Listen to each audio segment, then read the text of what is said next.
আসলে কি বলবো? হয়তোবা বিগত দিনে আমাদের সাকিব ভাইরা যেই কাজগুলি করছে হয়তোবা ওগুলি তেমনটা রাইট ছিল না। কারণ রাইট ছিল না বলতে আমি বলি, একজন প্লেয়ার কখন আপনার রাজনীতিতে ঢুকতে পারে? যখন মনে করেন আপনি ক্রিকেটকে অবসর বলে দিয়েছেন বা জানিয়ে দিয়েছেন, তখন হয়তোবা আপনি যদি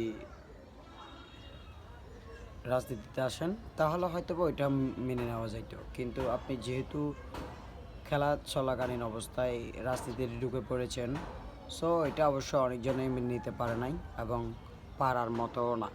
কারণ রাজনীতি হচ্ছে যে এক জিনিস, ক্রিকেটটা হচ্ছে এক জিনিস।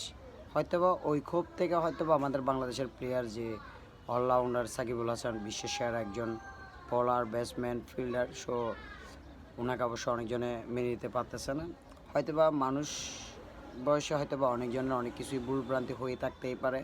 তো ওইগুলিকে নিয়ে আসলে যে এত কিছুই সিচুয়েশন করে ফেলা তো ঠিক না। হয়তোবা সে আওয়ামী লীগ করতো বা একটা রাজনীতিতে জড়াই পড়ছে, হয়তোবা কিছু সুযোগ সুবিধা নেওয়ার জন্য হোক বা কিংবা না নেওয়ার জন্যই হোক, যাই হোক নিয়ে তো ফেলছে। তো মানুষ বয়সে হয়তো বা অনেক কিছুই ভুল করছে, কিন্তু আমাদের আসলে যে ওইরকম চিন্তা করে যে আসলে যে চলাফেরা করা আসলে ঠিক না।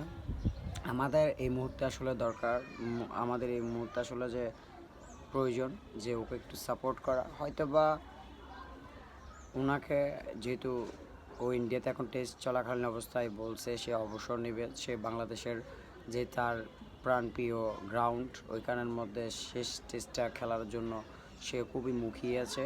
সো চেষ্টা করতেছে হয়তো বা সে ওইটা দিয়ে হয়তো বা বিদায় নেওয়ার। তো ইনশাল্লাহ অবশ্যই আমাদের যেহেতু বাংলাদেশের সবসময় জাতীয় টিমের সার্ভিস দিয়ে আসতেছে, হয়তো বা বাংলাদেশের জন্য তেমন কিছু করতে না পারলেও অবশ্যই উচিত ছিল সে একজন অলরাউন্ডার হিসেবে অবশ্যই দেশেরকে কিছু ইন্টারন্যাশনাল ট্রফি উপহার দেওয়ার। বাট হয়তো বা এগুলি সম্ভব হয় নাই।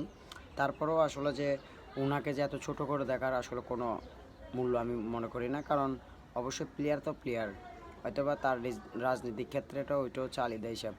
তো আমার আসলে বিসিবির যারা কর্মকর্তা আছে অবশ্যই তাদের প্রতি আমার একটা অনুরোধ থাকবে, আমাদের প্রত্যেকটা প্লেয়ারের প্রতি একটা সম্মান তৈরি করা এবং প্রত্যেকটা প্লেয়ারের যেরকম আপনারা একটা সিরিজ চলাকালীন সিকিউরিটি দেওয়া, তো অবশ্যই ওইরকম একটা সিকিউরিটি দিয়ে অবশ্যই যেহেতু তার একটা শেষ ইচ্ছা, সে চাচ্ছে আমাদের দেশের মাটিতে একটা লাস্ট সিরিজ খেলার পর হয়তো বা তার ব্যক্তিগত জীবনে অনেক কিছুই প্রবলেম থাকতেই পারে, এটা স্বাভাবিক, এটা আমরাও মানি। কিন্তু আমাদের এখন প্রত্যেকটারই একটা রিকোয়েস্ট হচ্ছে যে আপনারা বিসিবি থেকে তাদের যতটুকু প্রোটোকল দেওয়া যায়,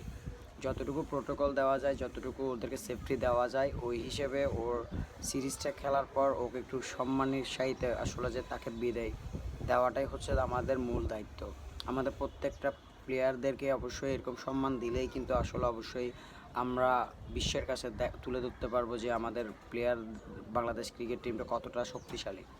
তো হয়তোবা বিগত দিনে হয়তোবা আমাদের বোর্ড প্রেসিডেন্ট ছিল নাজমুল হাসান পাপন, হয়তোবা ওনার ক্ষেত্রে হয়তোবা অনেক কিছু পসিবল হয় নাই, ও অনেক দুর্নীতি ছিল, হয়তোবা অনেক কিছু দিয়ে মানে কি ডিস্টার্ব করছে, হয়তো প্লেয়াররাও ওইরকম সিচুয়েশন ছিল।